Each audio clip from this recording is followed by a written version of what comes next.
So, the next thing we were really interested in learning more about was how and to what extent student affairs professionals experience social justice fatigue.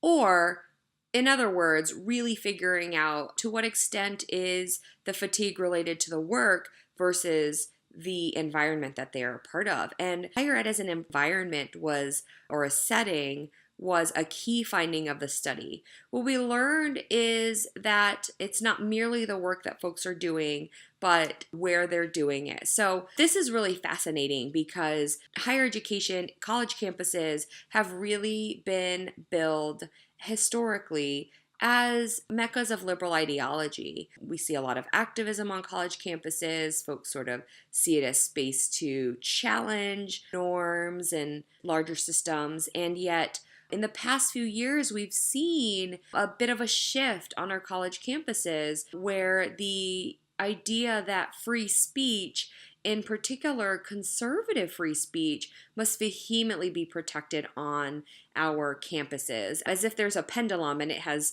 swung too far to liberal leanings and needs to be recentered in some way. So why do we care about any of that? That's important because in the age of folks who have jobs, they're hired for jobs that ask them to advocate for marginalized students, create change on their campuses, create inclusive environments, create opportunities for everyone to sort of increase critical consciousness or increase multicultural competence or capacity for understanding larger systems of privilege and oppression.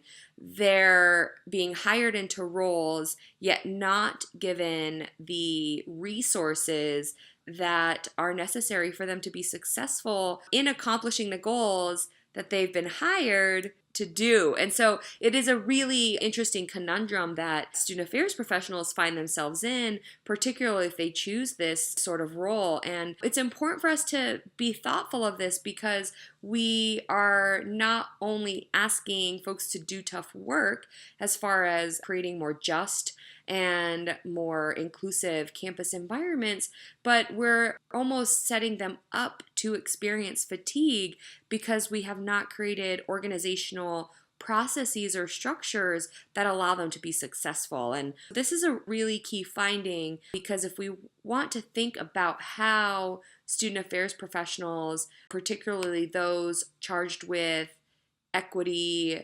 justice-oriented work, we have to be willing to also flip the mirror on the way organizations are structured and the ways in which we provide access to be successful and access to be holistically well.